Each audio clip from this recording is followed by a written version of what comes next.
Hello students, এক ঝলকে দেখে নাও ওয়েস্ট বেঙ্গল স্টেট ইউনিভার্সিটির বিএ পলিটিক্যাল সায়েন্স অনার্সের CC8-এর গুরুত্বপূর্ণ সাজেশনটি।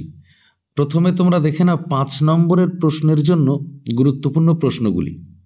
প্রথম প্রশ্নটি দেখো, তুলনামূলক সরকার ও তুলনামূলক রাজনীতির মধ্যে পার্থক্য লেখো। তুলনামূলক সরকার ও তুলনামূলক রাজনীতির মধ্যে পার্থক্য লেখো। পরের প্রশ্নটি দেখো, ভারত ও মার্কিন যুক্তরাষ্ট্রীয় ব্যবস্থার মধ্যে তুলনামূলক টিকা লেখো। ভারত ও মার্কিন যুক্তরাষ্ট্রীয় ব্যবস্থার মধ্যে তুলনামূলক টিকা লেখো।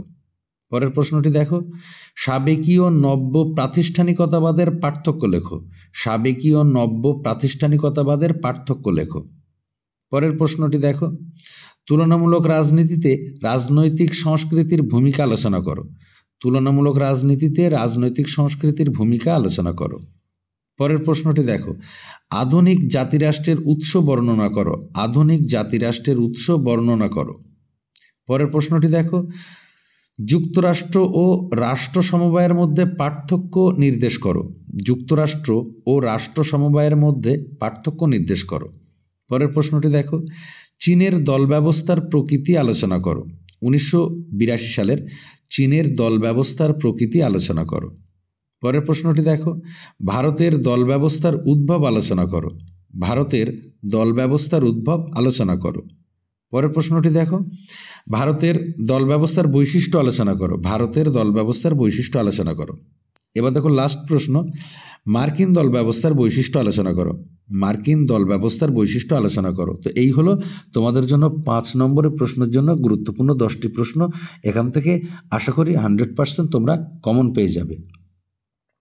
এবার তোমরা দেখে নাও 10 নম্বরের প্রশ্নের জন্য মডিউল অনুযায়ী গুরুত্বপূর্ণ প্রশ্নগুলি। প্রথম মডিউলের প্রশ্নগুলি দেখো।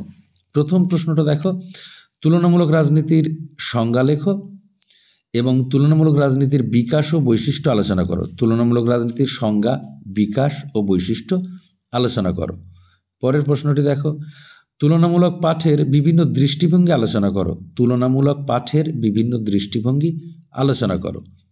পরের প্রশ্নটি দেখো, তুলনামূলক রাজনীতির প্রকৃতি ও পরিধি আলোচনা করো। তুলনামূলক রাজনীতির প্রকৃতি ও পরিধি আলোচনা করো। তো এই হলো মডিউল 1-এর গুরুত্বপূর্ণ 3টি প্রশ্ন। এই 3টি প্রশ্ন ভালো করে তৈরি করো, আশা করি এখান থেকে কমন পেয়ে যাবে। এবার দেখে নাও মডিউল 2-এর গুরুত্বপূর্ণ প্রশ্নগুলি। প্রথম প্রশ্নটি দেখো, তৃতীয় বিশ্বের জাতীয়তাবাদের বৈশিষ্ট্য আলোচনা করো। তৃতীয় বিশ্বের জাতীয়তাবাদের বৈশিষ্ট্য আলোচনা করো। পরের প্রশ্নটি দেখো, পশ্চিম ইউরোপ ও তৃতীয় বিশ্বের রাষ্ট্র নির্মাণ প্রক্রিয়ার পার্থক্য লেখো। পশ্চিম ইউরোপ ও তৃতীয় বিশ্বের রাষ্ট্র নির্মাণ প্রক্রিয়ার পার্থক্য লেখো। পরের প্রশ্নটি দেখো, পশ্চিম ইউরোপের রাষ্ট্র নির্মাণের প্রক্রিয়াটি আলোচনা করো। পশ্চিম ইউরোপের রাষ্ট্র নির্মাণের প্রক্রিয়াটি আলোচনা করো। পরের প্রশ্নটি দেখো, উত্তর ঔপনিবেশিক ভারতবর্ষে গণতন্ত্রীকরণের প্রক্রিয়াটির মূল্যায়ন করো। উত্তর ঔপনিবেশিক ভারতবর্ষে গণতন্ত্রীকরণের প্রক্রিয়াটির মূল্যায়ন করো। তো এই হলো মডিউল 2-এর গুরুত্বপূর্ণ 4টি প্রশ্ন। আশা করি এখান থেকে তোমরা কমন পেয়ে যাবে। এবার দেখে নাও মডিউল 3-র গুরুত্বপূর্ণ প্রশ্নগুলি। প্রথম প্রশ্নটি দেখো, যুক্তরাষ্ট্রের অনন্য বৈশিষ্ট্য লেখো।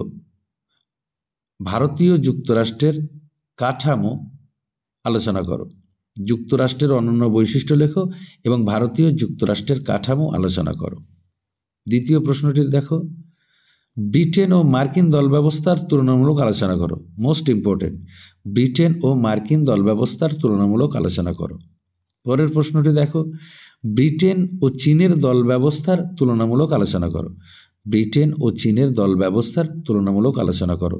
তো এই হলো মডিউল 3-র গুরুত্বপূর্ণ 3টি প্রশ্ন। আশা করি এখান থেকেও তোমরা কমন পেয়ে যাবে। তো সো স্টুডেন্টস, এই হলো তোমাদের জন্য CC8-এর গুরুত্বপূর্ণ সাজেশন। তবে তোমাদেরকে একটা কথা বলবো, মডিউল 2-এর যে প্রশ্নগুলো বললাম, এই জায়গায় কিন্তু প্রশ্নটা প্রত্যেক বছর ঘুরিয়ে ফিরিয়ে আসে। সেই জন্য ওই মডিউল 2-এর যে সমস্ত সিলেবাসে যে সমস্ত বিষয়গুলো আছে, তোমরা একটু ভালো করে ডিটেলস পড়ে কনসেপ্টটা ক্লিয়ার করে রাখবে।